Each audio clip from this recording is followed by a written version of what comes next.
Today's session is about communication. And, when I was kind of contemplating this week's session, I was thinking about, you know, what topic is most relevant, outside of, hey, let's educate us all on how the market's changing.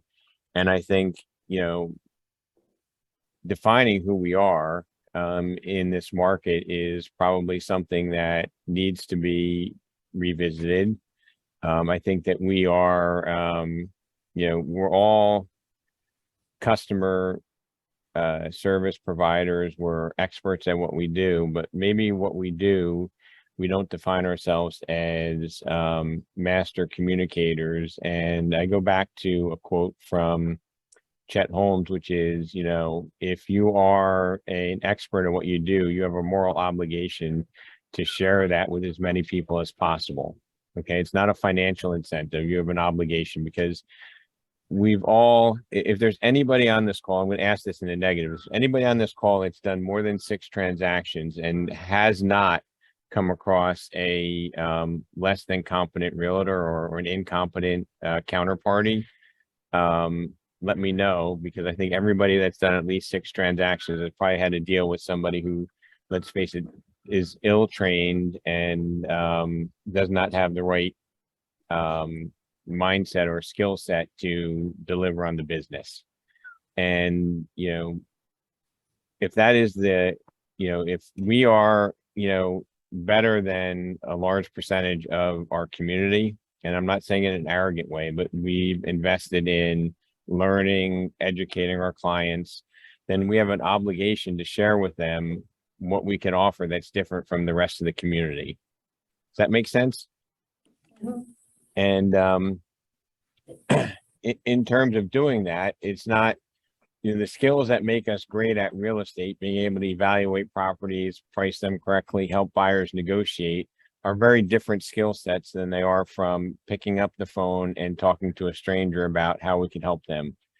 Would you agree with that? Mm-hmm.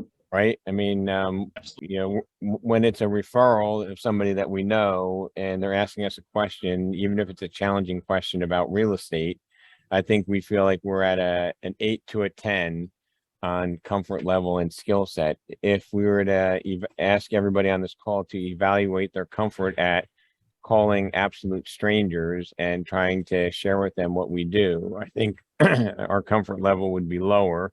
Does anybody want to put themselves out and say, how comfortable you are at communicating with, somebody that you don't know, or calling an expired listing that's probably been called 14 times already today? Calling an old lead that you haven't, spoken to in 2 months.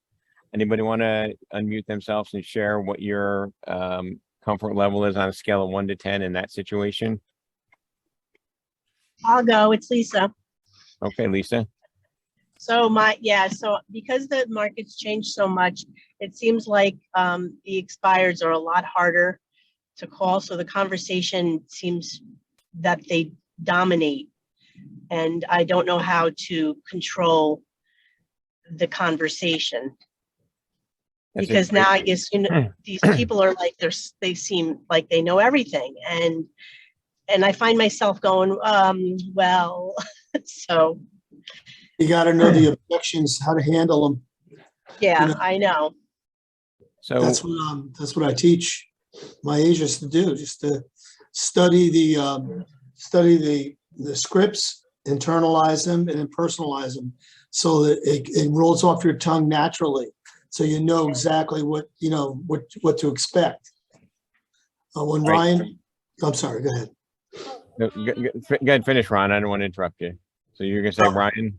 Well, when my son does all the cold calling and calling expires and FISBOs, when I hear him do it over and over and over again every day, it's natural to him, and he handles the objections. Now, there's some people that are rude and they'll be nasty to you. And I just tell them, just say, thank you very much, see you later.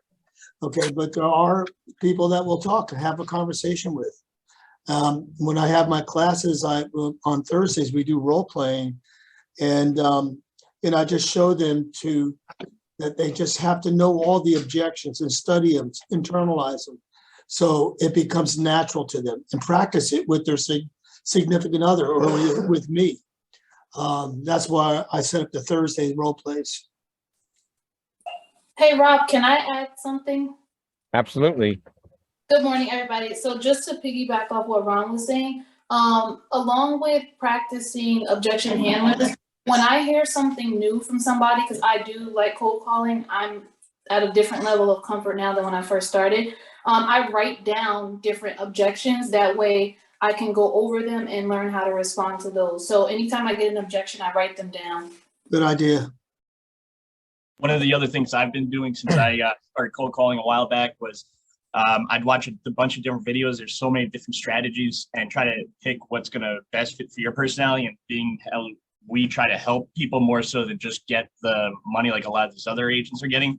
I like to use the feel, felt, found strategy. It kind of personalizes the issue to them, and you can put yourself in their shoes, and it makes them feel like they've been heard.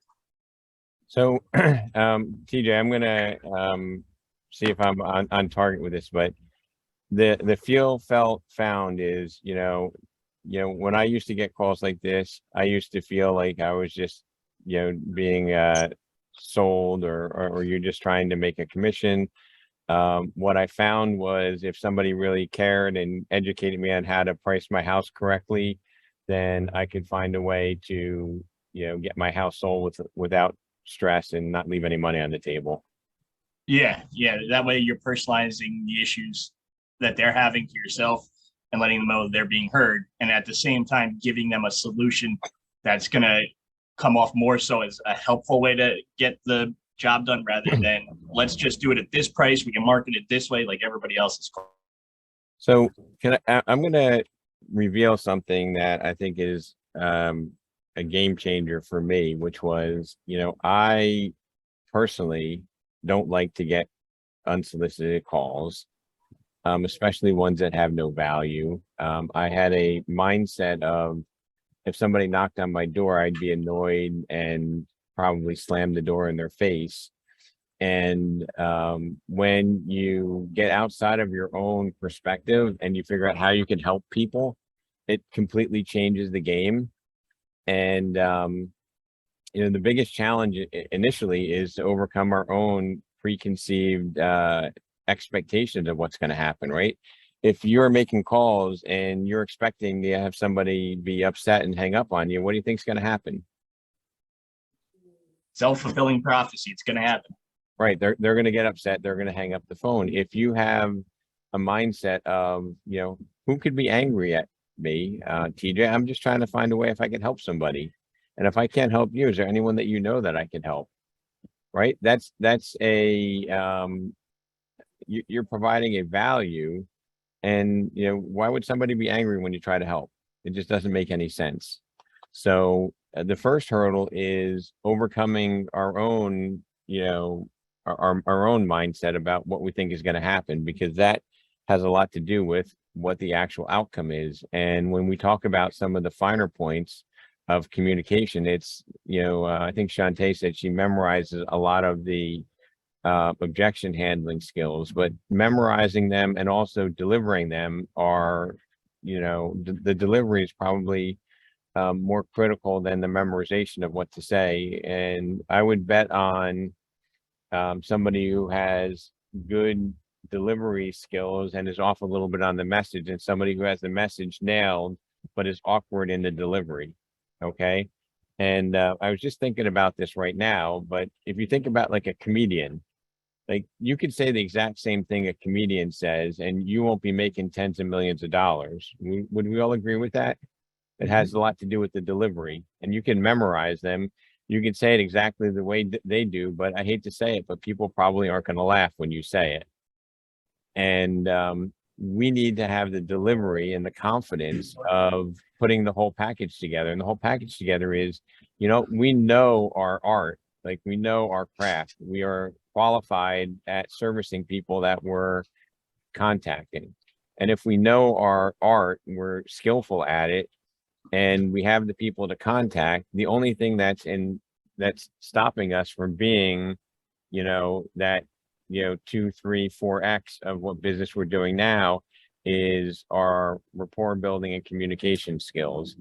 I have I moved out of the shade there, and I have a little bit of glare on my screen here, but at least you guys can see me. I'm gonna pull up something I was working on here.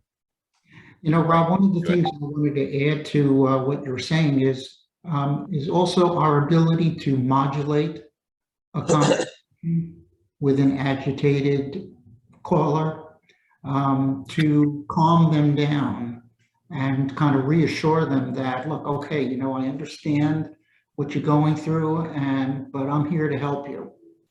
And that really takes the edge off and makes them more open to actually having a conversation with you.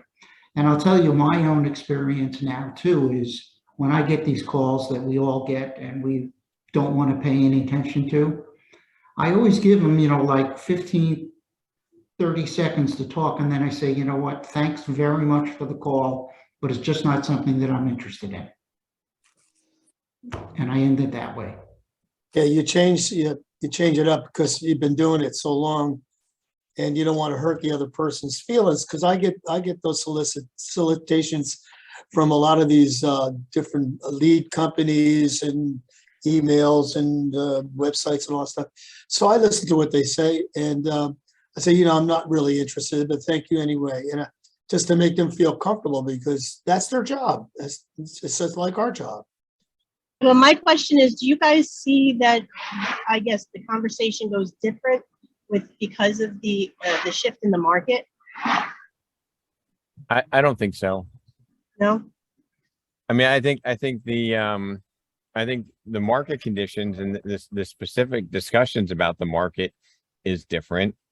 Okay, but I don't think the communication strategy is different. And I'm actually going to give you guys an example from yesterday. Somehow a call got crossed and I actually had a conversation with somebody who's like, oh yeah, well, you listed this property for me and that property, and I want you to come list my friend's property over here in Woodbridge. And I'm having this conversation with them and I'm like, I don't even know who this person was. And it turns out that they were trying to reach Bobby Golden, and they had their referral on with me, like, here, let me give the phone to Chris here. And if I would have said, I'm sorry, I don't know who you are, like I might have blown a appointment. I actually made the appointment for him to show up today, I think 10 o'clock. But that's that communication skills where you can be agile and adapt, right? Because everything's not the same. As a matter of fact, it almost never goes the same. But if your true north is like, hey, Lisa, I just wanted to reach out and see if I could help you. I noticed that you had previously had your house on the market and it didn't sell. I want to see if I can provide any assistance to you. How can you be mad if I'm just trying to help, right? I'm not coming across as a shameless salesperson trying to make an appointment to sell your house, or even worse, like I've seen on YouTube, some people are like, hey, I have a buyer interested in that. Can I preview the home? And then you go and pick somebody from the office and say, can you pretend to be a buyer? Like, that is not a good way to build trust when you start a relationship on, I'm going to call it what it is, fraud, right? That's not being honest with people. And if people knew that you were just trying to help them, and in the process of helping them, you earned a fair compensation, would anybody be upset with that? And I'm going to ask you, Lisa, if you were reaching out to a lot of people and you were able to help people, right? And then after you help solve a problem, you receive fair compensation. Would 99.9% of the people have any problem with that? Yeah, you're right. No. But if they feel like you're trying to make a commission first, and then you might or might not help them, do you think they're going to put their guard up? Yes. So the skill of effective communicating and rapport building is to be able to share with people that you have the skills and the local knowledge to help them solve a problem that they weren't able to solve with somebody else. Does that make sense? Yes. And I'm going to read to you what I have here. The quality of your life is the quality of your communication. To effectively communicate, we must realize that we are all different in the way that we perceive the world and use the understanding as a guide to our communication with others. Because the way we want to be communicated to and the way a prospect or a client wants to be communicated with is most likely different, right? If we communicate to everybody the way that we prefer to be communicated with, we're going to have a very minor subset of the population that likes to be communicated the way we do. Does that make sense? I'm gonna engage you, Lisa, just for a purpose. I know you might have to drop off early, but does that make sense? Like everybody has a different way that they'd like to be communicated with? If Lisa's not available, I'll go to Mr. Garver. Does that make sense to you or not really? No, it does. It does. I mean, clearly everyone's different, and that's what makes each call Like interesting. like if you're like humble and you're soft spoken and somebody else is a boisterous personality, they might perceive that to be a sign of weakness or a lack of confidence. Would you agree? Yes. And if somebody is soft spoken and you're loud with them and confident, they might think that this is an arrogant jerk. So this brings in the concept of matching and mirroring in communication, right? Because people like to be communicated to in their style, and they'll give you clues. And there's a whole science to this. And thank God we don't have to learn the science. We just need to learn how to use it. And what I mean by that is, I'm sure that there are some people who understand with great precision how the internal combustion engine works and how power steering works. But I think most of us here know how to drive a car without knowing how all of that behind the scenes works. Okay. I don't know how the internal, I mean, I fundamentally know, but I don't know the inner workings of how a car engine works, all the electronics, any of that. But I do know how to get my car and take it from New Jersey down to San Antonio without a problem. Matching and mirroring and learning the communication style is not doing the science behind it. It's just applying the technique of driving the vehicle. Okay. So mirroring and matching are techniques that are used in NLP or neuro-linguistic programming, an interpersonal communication model created by Bandler and Gindler in the 70s. The idea is that people feel comfortable around those who are like them. They feel what their point of view is more understood when you're mirroring them. The more someone believes you are like them, the easier it is to develop trust and rapport at the unconscious level. Now, that's not deceit or trickery, okay? That's just being able to be effectively communicating. And if you can communicate with somebody effectively, they're actually going to listen to what you say instead of zone out, okay? Or instead of, in the case of making calls, hanging up the phone. So the science is if we can, adapt, and I don't know, there are some amphibians or lizards that can change color. I forget what the animal is that can change color when it's, Chameleon. A chameleon. Yes, a chameleon can change its colors to its environment as a survival technique, right? We need to be able to match and mirror, okay, as a communication technique. Otherwise, we're going to be ousted 95% of the time when our communication style is inconsistent with somebody else, right? And I don't know, has anybody watched or paid any attention to this silly question of what is a woman that was announced in the Supreme Court confirmation hearings? And I just wanted to put out a question. What is a realtor? Okay. And I want to see if anybody wants to volunteer and give us a definition or two. And I want to give you my spin on it with a couple of minutes of thought put into it, not a whole lot. So who wants to define what is a realtor? And don't read what NAR Can I said. just add something, Rob? I just want to add something to what you said.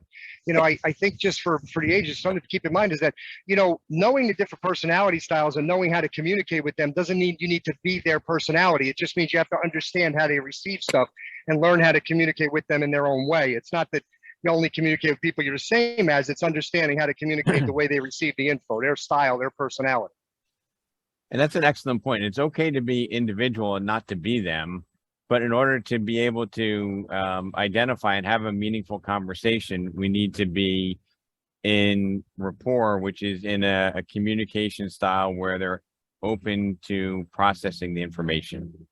But that's an excellent point. We don't want to pretend to be who we're not, but we do want to adapt our style to be able to basically get in the door to have that conversation. And that's Okay, the only and way you'll then- find out what they value. Once you get in the door and once they share with you in their way, then you'll figure that part out. Yeah, and I don't mean like literally in the door, but I just mean like, when you get who doesn't answer, and I don't want everybody to put on, but I would bet that there's a large percentage of people on this call that reject calls from numbers that they don't recognize. And that drives me crazy when we're in the sales business, because if somebody refers you and they're calling, you're not going to know that number, and then you're going to reject that call, and they're probably going to call somebody else. But in order to share how we can help, we need to be not dismissed from the get-go. And, in order to not be dismissed from the get-go, we have to be able to mirror and match and create some commonality so that we at least get an at-bat, we get a shot to have a conversation with them. So, anybody want to define what is a realtor? Bruce gave you a 2-minute reprieve. I'll take a guess, but I'll start out with a humorous explanation. A realtor is the chief cook and bottle washer, the psychiatrist, the teacher. And actually a realtor is a facilitator following the code of ethics. And my feeling is always putting the client first and the client's interest to achieve their goals. So, We're also punching bags. well, yeah. How about my definition here? And Let's this is just made. A realtor is a trusted professional whose mission is to identify and communicate with prospects who they can serve and exceed expectations.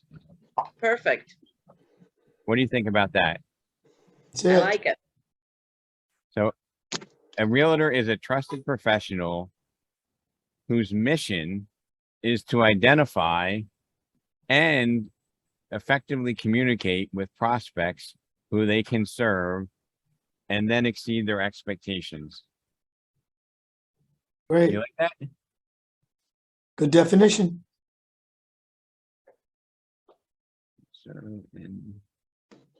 Rob, it's Paul. May I add something? Yeah. On just a very elemental level, a realtor is a manager of people who share a common interest. We're creating a relationship where there wasn't a relationship before, and it's to each party's benefit. Agree with that. Yeah, no, I mean, there's a lot of subsets, Paul, to it, right? But I mean, part of that is if you're not a trusted professional, do you think you're going to get many quality clients? No. I think the term manager is loaded. So yeah, maybe I should qualify that more. That you've put yourself in a position where you're managing their expectations, you're managing the market with them, you're a guide, you're a friend to some degree. So I think that in the end of the day, yeah, you're. And I think it goes, I'm sorry. Isn't Paul, isn't part of being that professional all of those things where, I mean, a professional is not just, it's not just, I can tell you what the comps are, where we should price this and how it should sell without having any emotional connection. I mean, that's somebody who is what I'd call like a robot. You're not really a professional. You're not. I guess for me, manager with a capital M can mean a lot of things. So I'm speaking probably too generally, and I need to just be more specific about what your role is to manage those two relationships. And you're basically bringing strangers together and you're establishing their trust and your trust to make a really important decision. So if I had 5 words to describe it and then an entire 2 pages to expand on it, I would say manager of people share a common interest. And then go on to give a 2-page explanation of what that means. So let me put it in terms of let's say like medical, right? You're a doctor, right? And if, you know, you needed to have a very complex spinal surgery so that you can continue to walk the rest of your life, you know, you'd want to identify a doctor who has good credentials, right? You'd probably want to check what their reviews are. You'd want to even, you know, in reviews for medical doctors, they even talk about like bedside manner, right? You want somebody who's not a robot, who is compassionate, who knows what they're doing, who has a track record of success. And, you know, these doctors probably also need to find a way that they can communicate and get more business and help more people so that they can have the benefit of working with the best in the business, the best in the medical practice. So we're no different than the profession, the medical profession, where a doctor who can save lives or help people walk. We're in the profession where we can, you know, help people, you know, pick the right place to live, sell their house for the fairest price, get the most money, not leave money on the table because we were not, you know, the best in what we do. And for the most part, I think our group, especially being part of Remax, you know, the elite of the elite, you know, we have by and large those skills under our command. The challenge is, how do we communicate to enough people that we should be in consideration and we might be able to help them with those challenges? So in my definition, a trusted professional, a realtor is a trusted professional whose mission, it's not, mission's a pretty strong word, right? Mission is like your North Star. It's like what you strive for every day. My mission is to identify and effectively communicate with prospects. And a prospect is somebody who I can help, right? We can't, you know, if we're the best professional and, you know, we're talking to people who have no prospect or no real estate need, what good does that do us? And we need to identify the right people and we need to have the right message, right? And then once we identify those people, we mutually agree to work together, they become our client. We need to exceed their expectations so that we can get more referrals because of, you know, the job that we did, right? It's no different than, you know, the doctor who he had 57 surgeries and all 57 people have this chronic back problem, spinal problem fixed, and they're now all walking. That's a great story. If we can find a way to identify prospects and communicate that, that's a game changer. And, you know, I think the first thing is we need to change the definition of who we are, because we all can provide great service, but if we're secret agents, okay, then we don't have any clients. Does that make sense? I think it goes one step further, Rob, not just to buyers and sellers, but when you're a trusted professional, your peers see you that way. We all know there's people we get contracts from and we go, oh, thank God. I know, you know, they do their job. They're a great professional. And ones that we go, oh my God, this is never going to work.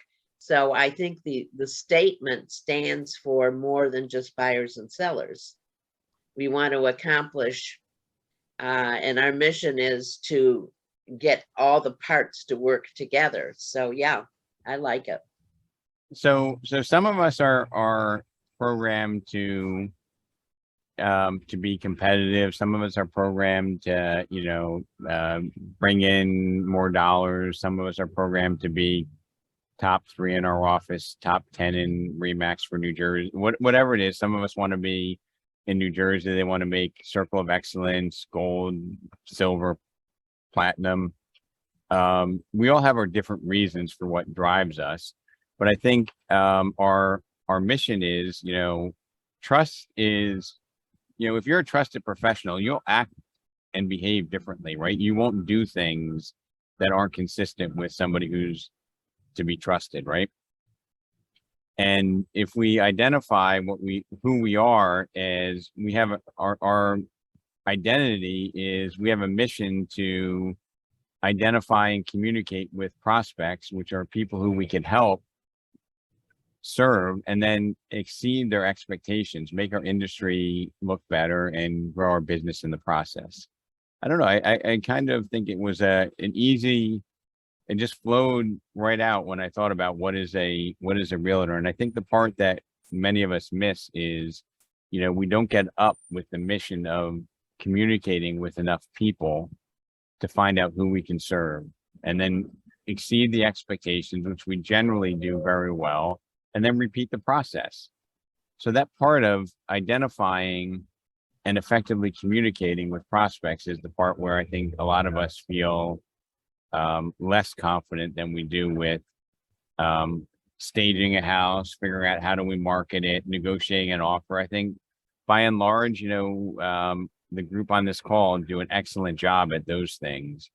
And we probably to the point where we'll do those things ahead of prospecting because we feel more comfortable, right? If we feel more comfortable with the task, we're going to have a bias towards doing more of that. That makes sense? Yep. Yep. So when we change the identity of who we are, I think it should change the way that we think about our practice, right? We have a mission, we have a moral obligation to communicate with as many people what we do, how we can help them, and to identify if we're a good fit to work together. And it's not about, the conversation doesn't start about, dollars or commission rate or anything. It's like, hey, how can I help you? And if you've been through my journey in communication, I remember, oh geez, there's got to be some of you on this call that were in the Westfield office masterminds where people would be hanging out in the hallway and I would call leads, and up in Closter we did the same thing.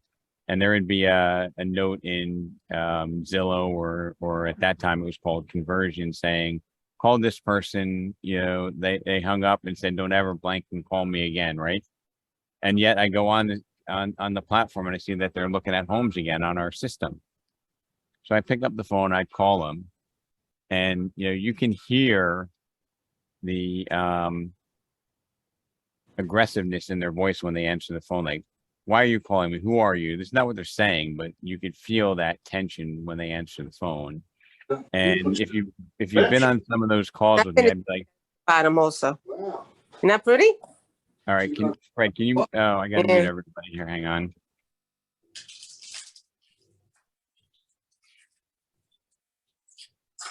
Hang on, everybody.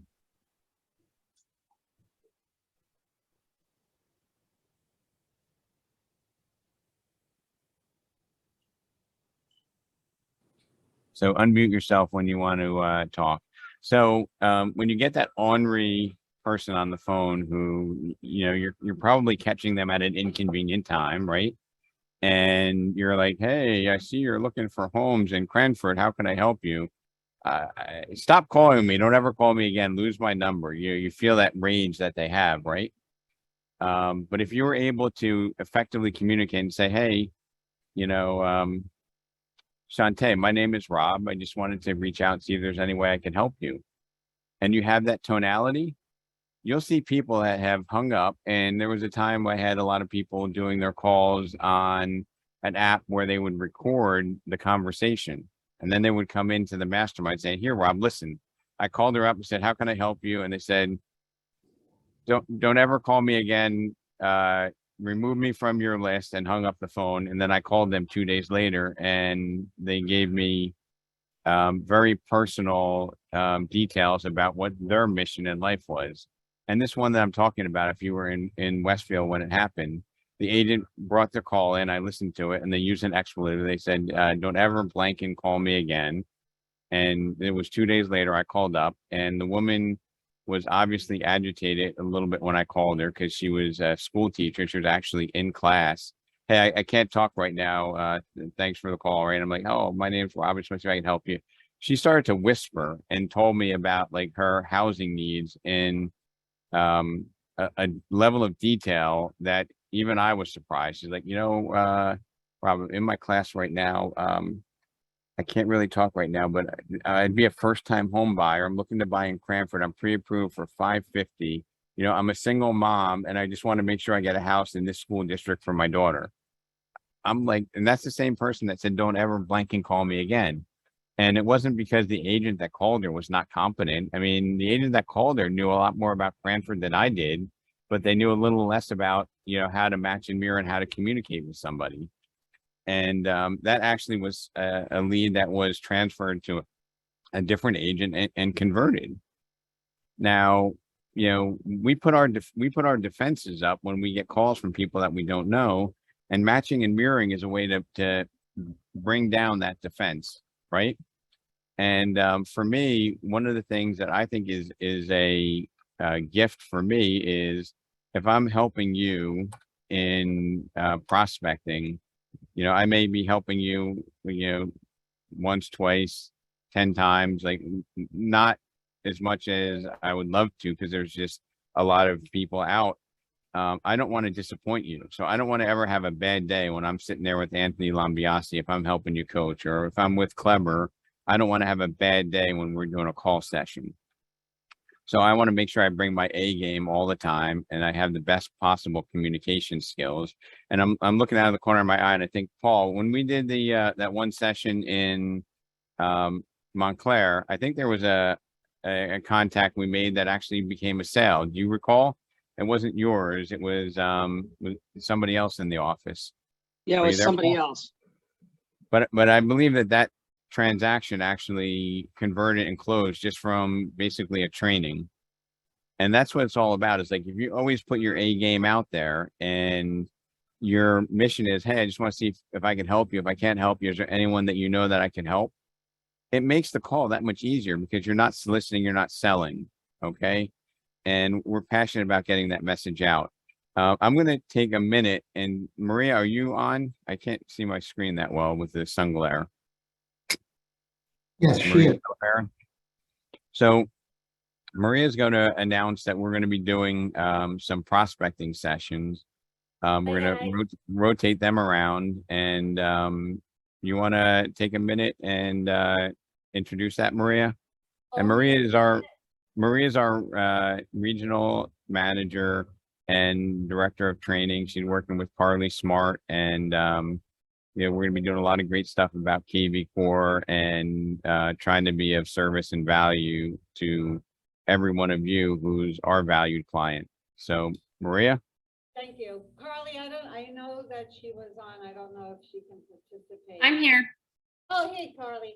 So, do you hear me? I know I need another. It's a little tough to hear you, Maria. Oh, God. All right. Now? Yeah, we can hear you. I think that's the first time I've ever said that too. I was going to say, Dan, come on. Well, I can talk with my hands. Anyway, I'm going to be getting a new speaker, a new microphone. Okay, so Carly and I are so excited. Yesterday, we spent a couple of hours working on our training schedule. Now, both Carly and I will be on vacation next week. I sorely need it, so please forgive me. I will be abandoning you for a whole 7 days. However, when I get back on Monday, the 25th, we are going to be putting through our brand new training schedule. Well, about a good part of it. So there will be training every Tuesday, every Wednesday, every Thursday.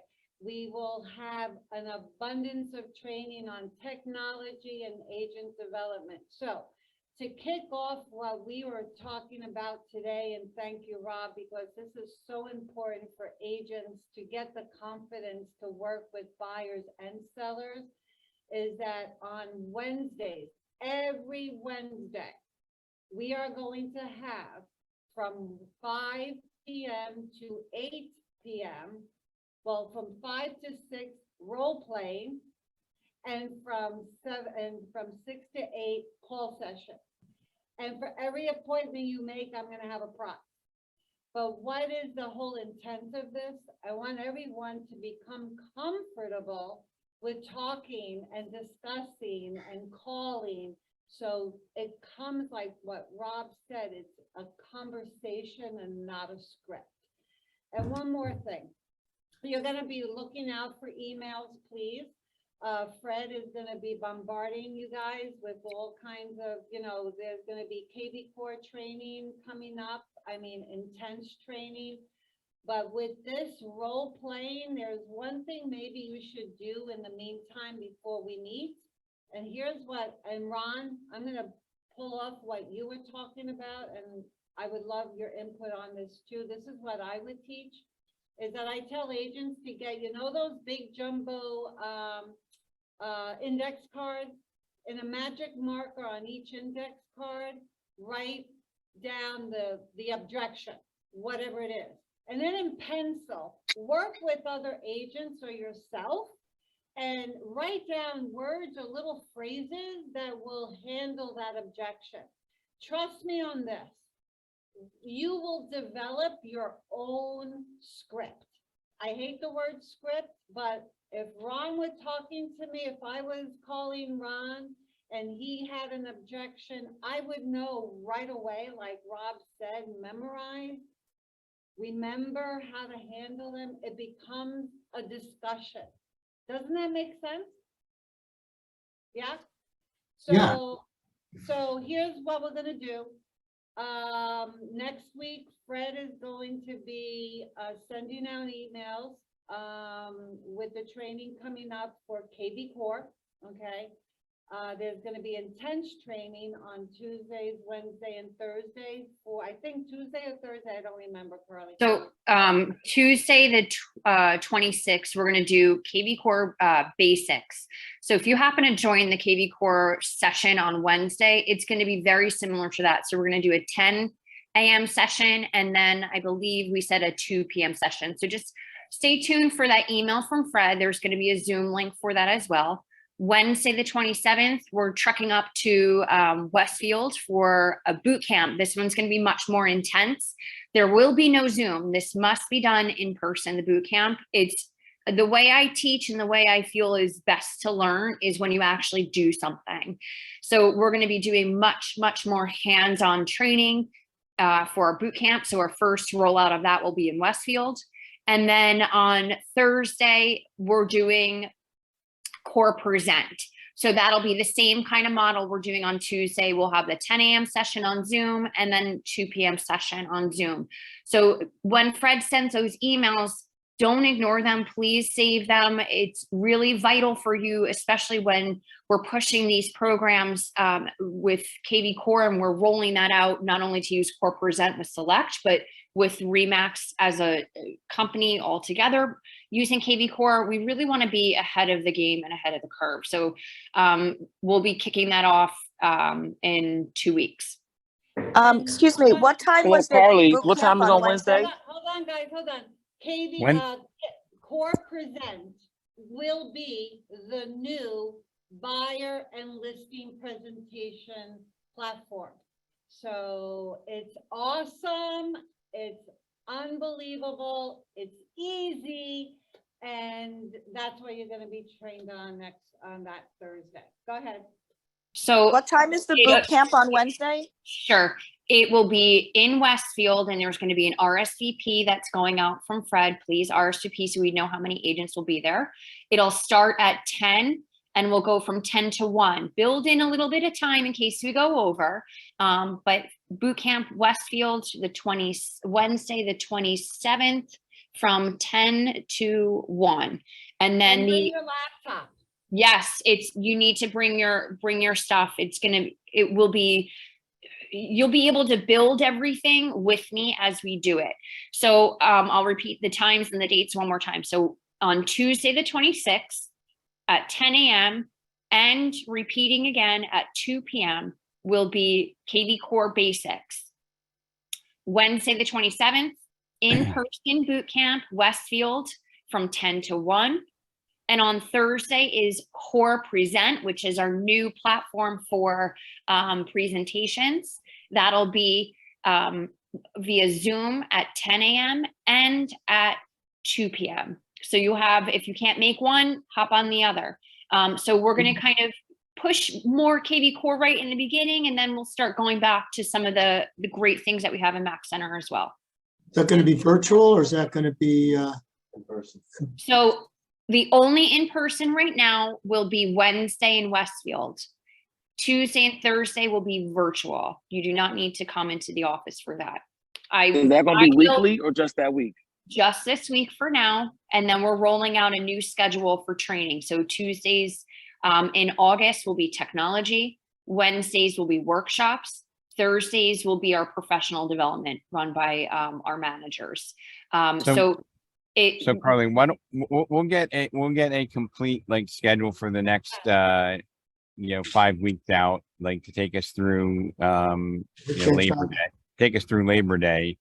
And maybe we'll wait until Monday afternoon after we consolidate all of the trainings that we're doing from the leadership end, and we'll get that out. And those of you in Florida, don't worry, we've got you covered.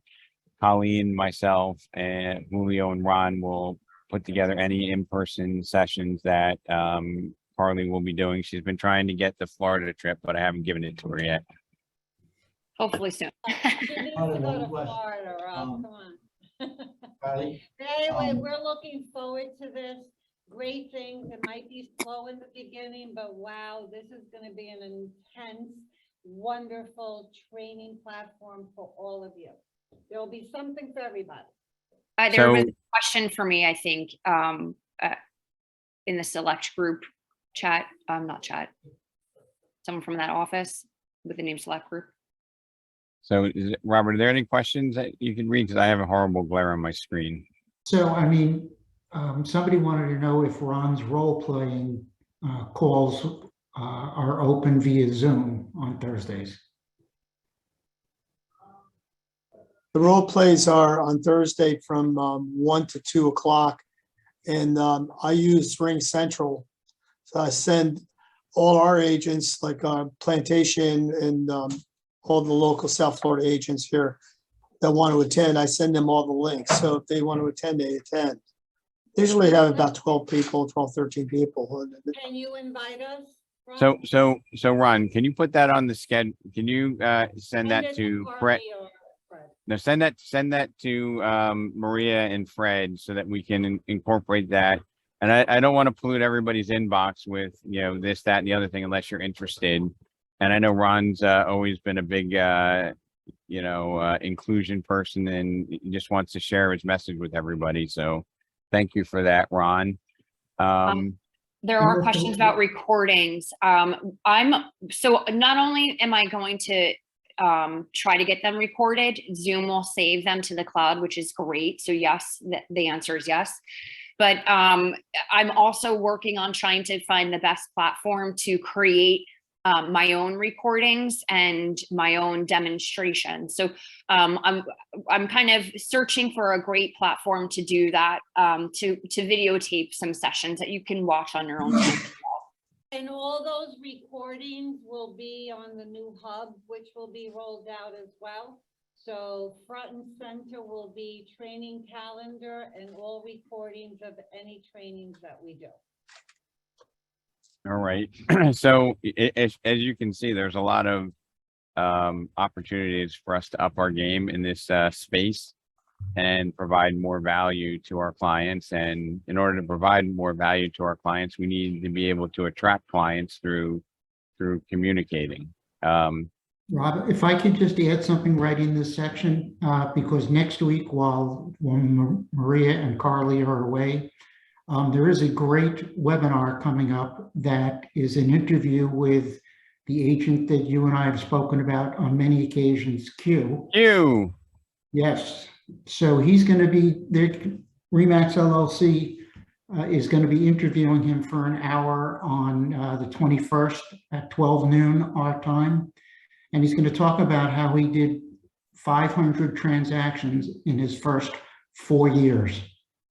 So I think that there's going to be a lot of good information that we may want to take advantage of and be thankful that he's going to share how he gets it done. So I just want to, you've gotten an email about this already. So just look for it. There's a link right there. You need to sign up ahead of time and then you can listen in on the interview.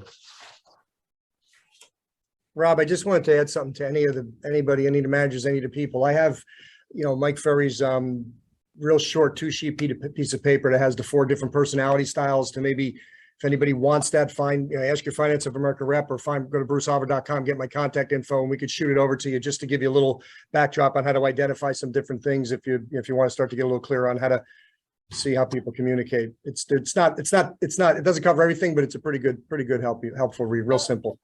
So Bruce, if you send that to me, we are forming a Remax Select library for all the agents, that they have access to everything. So if you forward it to me, we'll put it in the library. All right. So we got 8 minutes left. I want to give you a couple of other tidbits. If you weren't on the last week's call, Remax LLC made an announcement that they're changing their entire technology platform to KB Core, which we've been using for, I was trying to figure out how long it is. I think it's 16 years we've been on it. And they're going to roll out Canada first, because Canada does not have a functioning solution through Remax. And then they're going to roll out to the region, to the offices that are currently using KB Core, which we anticipate that our KB Core page in some version will be available on remax.com in the fourth quarter or the very, very early part of the first quarter of next year. And we are going to be miles and miles ahead of the rest of the Remax organization because of our adoption of KB Core early on. That's really exciting. I wanted to give you guys a recommended easy read, which is Exactly What to Say in Real Estate. And that's Chris Smith, Jimmy Macklin, and let me get the other individual's name who wrote the book.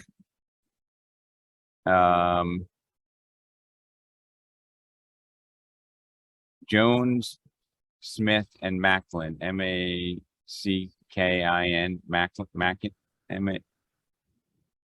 Mackin, M-A-C-K-I-N, Exactly What to Say in Real Estate. It's a very easy read, and you might read it and dismiss it as this is, some of this is basic, and you might say some of this is really genius ways of communicating back to clients.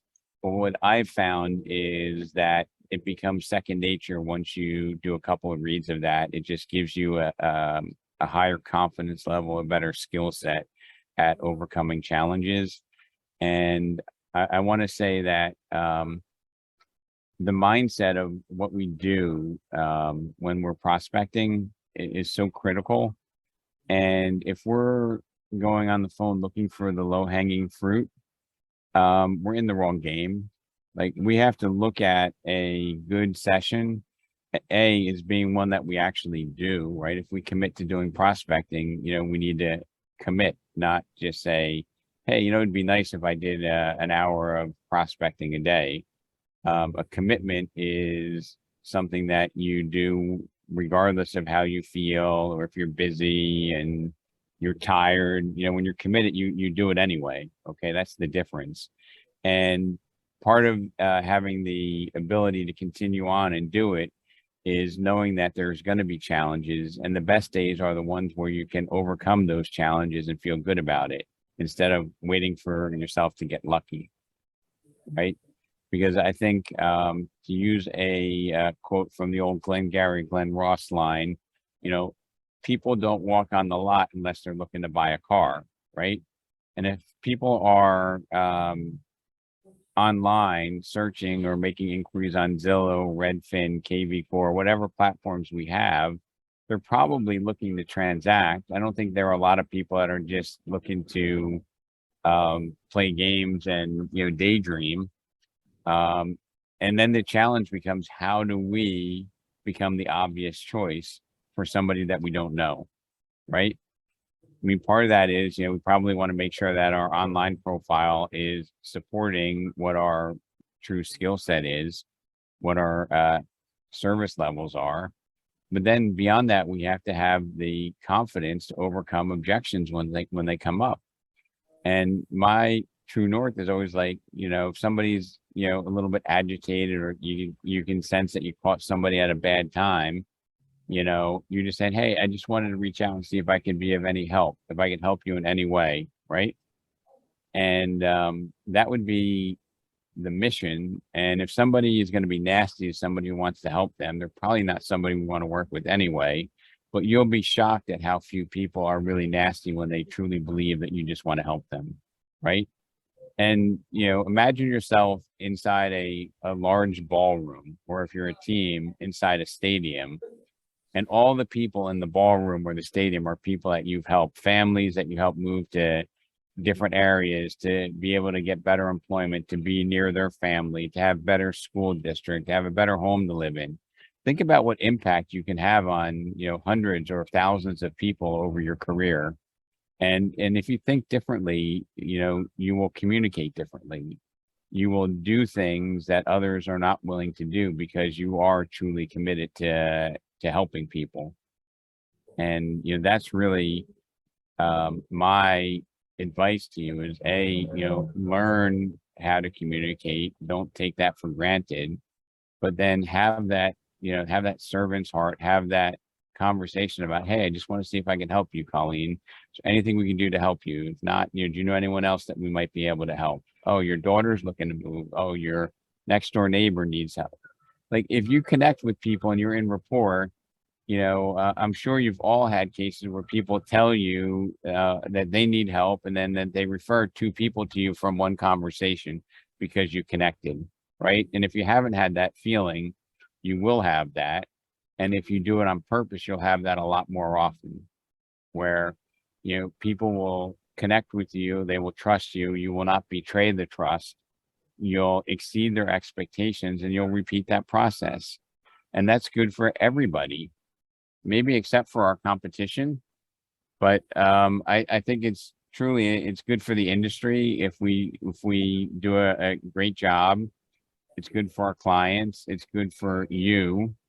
It's good for your branch. It's good for, increasing market share. Everything goes together if we have that true north and we know what we're doing, and we have the commitment to consistency, and we have the confidence to get out of our comfort zone. Anybody want to make a final comment or two before we wrap this up? So, yeah, I do. I'm sorry, Maria, do you want to say something? I shall all see you in a week. I just wanted to tell a quick story that kind of follows through a lot of what we talked about today. And it goes back several years, but I had just finished up doing an open house in my town, which is a quiet, small town. And I'm driving down the hill that eventually runs right into my driveway.